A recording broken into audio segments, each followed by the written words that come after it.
দিকের রাজনৈতিক দল আইএসএফ এর সভা ছিল নিউ টাউনে, কিন্তু সেই সভা করতে দেয়নি তৃণমূল কংগ্রেস। সেই সভার মঞ্চ ভেঙে দেওয়ার অভিযোগ উঠল তৃণমূল কংগ্রেসের বিরুদ্ধে। বারবার আব্বাস সিদ্দিকী সংগঠনের কর্মী সমর্থকদের উপর মারধরের অভিযোগ উঠেছে তৃণমূলের। আজকে 21শে ফেব্রুয়ারি, আজকে ভাষা দিবস, আন্তর্জাতিক ভাষা দিবস উপলক্ষে নিউ টাউনের বালিগৌড়িতে সেই 21শে ফেব্রুয়ারির আন্তর্জাতিক ভাষা দিবস উপলক্ষে আইএসএফ এর পক্ষ থেকে একটি সভা করার কথা ছিল, কিন্তু সেই সভার মঞ্চ এবং মাইক যখন টাকানো হচ্ছিল তখনই তৃণমূল কংগ্রেসের কর্মী সমর্থকরা, তৃণমূল আশ্রিত দুষ্কৃতরা সেই মঞ্চ ভেঙে দেয় বলে অভিযোগ।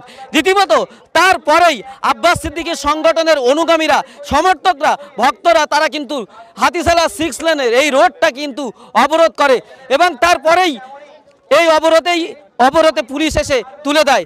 এই মুহূর্তে কি হয়েছিল, কেন তাদের উপর আক্রমণ, কি বলছেন ফুরফুরা শরীফের পীরজাদা আব্বাস সিদ্দিকী, আমরা তার কাছ থেকে শুনে নেব।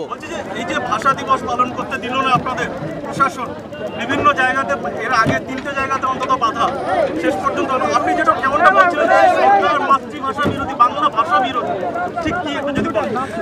আমাদের প্রথমে এটা চিনার পার্কে হওয়ার কথা ছিল, প্রশাসন আশ্বাস দিয়েছিল হবে, পারমিশন দেওয়া হবে, কাগজ জমা দিয়েছে, তারপরে ওখান থেকে হলো না, হাইকোর্টে করলাম, হাইকোর্ট সোমবারে রিট দিল, কিন্তু রোববারে প্রোগ্রাম, বাধ্য হয়ে আমরা কি বলে রাজারহাট থানা বললো, ওখানে বললো বাস স্ট্যান্ডে দেবে, ওখানে হলো না, সায়েন্স সিটির উল্টো সিটি সেন্টারের উল্টো দিকে বললো হবে, ওখানে হলো না, এখানে বালিগুড়ি বলে সেখানে হলো না, এইভাবে হ্যারাসমেন্ট করছে। লাস্টে ওই বালিগুড়িতে এখানে যে টেকনোসি থানার যিনি ইনচার্জ আছে তিনি বললেন যে এখানে করুন, কালকে সকাল 10টা থেকে বিকেল মধ্যে সন্ধ্যে পর্যন্ত, যার মধ্যে তো যখন সকালবেলা মাইকওয়ালা যত যাকে ভাড়া দেওয়া হয়েছে মাইক বানতে এলো, তাকে এই টিএমসির গুন্ডারা মারধর করলো, তখন তারা বাধ্য হয়ে পেটে যান বাঁচাবার জন্য পালিয়ে গেল। পালাবার পরে সেখান থেকে ভাঙচুর করে মাইক ফাইক তারপর সব ফেলে দিল। আজকে বাধ্য এই জায়গাতে আমরা দাঁড়িয়ে থেকে আজকে আমরা এই মাতৃদিবস উদযাপন করছি। তাহলে আজকে মাতৃদিবস করার স্বাধীনতা কি আমার বাংলায় নেই? বাংলায় কার সন্ত্রাস, কার রাজত্ব চলছে? এটা কি সন্ত্রাসী রাজত্ব নয়, গুন্ডাগিরি রাজত্ব নয়, দাদাগিরি রাজত্ব নয়? আমি আমার মাতৃভাষা দিবস করবো, তো এই সরকারের অসুবিধা হচ্ছে কেন? বলছি এই যে যারা বাধা দিল, যারা মারধর করলো, এদের জন্যই কি ডাল ভাতের দাওয়াই? প্রশাসনের কাছে যখন পারমিশনের কথা বলা গেছে, প্রশাসন তখন বলল যে আমরা দাঁড়িয়ে থেকে এখানে করাবো, কোনো চিন্তা নেই, লিখিত আমাদের দেওয়া ওপর থেকে অসুবিধা আছে, লিখিত নয়। তাই প্রশাসনের উপর বিশ্বাস করে যদি তার কথার উপরে মাথায় রেখে আমরা আসি, সেটাকে যদি প্রশাসন পাল্টি খায় তাহলে সেটা প্রশাসন নিজের বিবেকের কাছে ধরা দেবে। আপনি যে বলছিলেন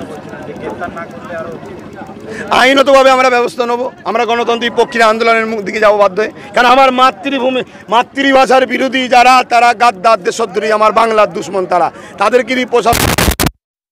তৃণমূল কংগ্রেসের নেতাদের মুখ থেকে শোনা গিয়েছিল খেলা হবে। কিসের খেলা?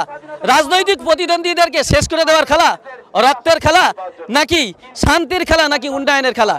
আমরা কিন্তু বারবার লক্ষ্য করেছি রাজ্যে কিন্তু বিরোধীদের উৎখাত করে দেওয়ার খেলা খেলছে শাসক দল। বারবার সেই অভিযোগ করেছেন ফুরফুরা শরীফের পীরজাদা আব্বাস সিদ্দিকী। একদিকে যেমন আব্বাস সিদ্দিকী অভিযোগ করছেন, আরও অন্যান্য বিরোধী রাজনৈতিক দল বাম কংগ্রেসও অভিযোগ করছেন। কারণ কয়েকদিন আগে নবান্ন অভিযানে সেই পুলিশের লাঠিচার্জে কিন্তু মারা গিয়েছে একজন বাম কর্মী সমর্থক, এবং সেই সাথে সাথে বারবার তৃণমূল অর্থাৎ শাসক দলের বিরুদ্ধে অভিযোগ উঠেছে যে তারা কিন্তু তাদের বিরোধীদের কোনো মতেই জায়গা ছাড়তে নারাজ, তার জন্য তারা খেলা হবে স্লোগান দিয়ে রাজনৈতিক প্রতিদ্বন্দ্বীদেরকে উৎখাত করার বারবার চেষ্টা করছে। এই রক্তের খেলা যদি চলতে থাকে তাহলে কি সমাজ মেনে নেবে? তাহলে কি এইভাবেই চলতে থাকবে? এ নিয়েই প্রশ্ন তুলছেন ফুরফুরা শরীফের পীরজাদা আব্বাস সিদ্দিকী। ক্যামেরায় শামীম গাজীর সঙ্গে শাকিরুল ইসলামের রিপোর্ট। Bonobithi picnic spot and resort. শহরের কোলাহল ও ব্যস্ততার ঘেরাটোপ থেকে নিজেকে মুক্ত করতে চলে আসুন বনবিথী পিকনিক স্পট অ্যান্ড রিসর্টে। কলকাতা থেকে মাত্র 30 মিনিট দূরত্বে কোলাহল মুক্ত মনোরম পরিবেশে নিজের পরিবার, কোয়ার্কার, ক্লায়েন্ট মিটিং বা কয়েকদিনের ছোট্ট ট্রিপের জন্য চলে আসুন আমাদের রিসর্টে। আমাদের ঠিকানা জাগুলগাছি, ঘটকপুকুর, সোনারপুর রোড, ভাঙড়, দক্ষিণ 24 পরগনা।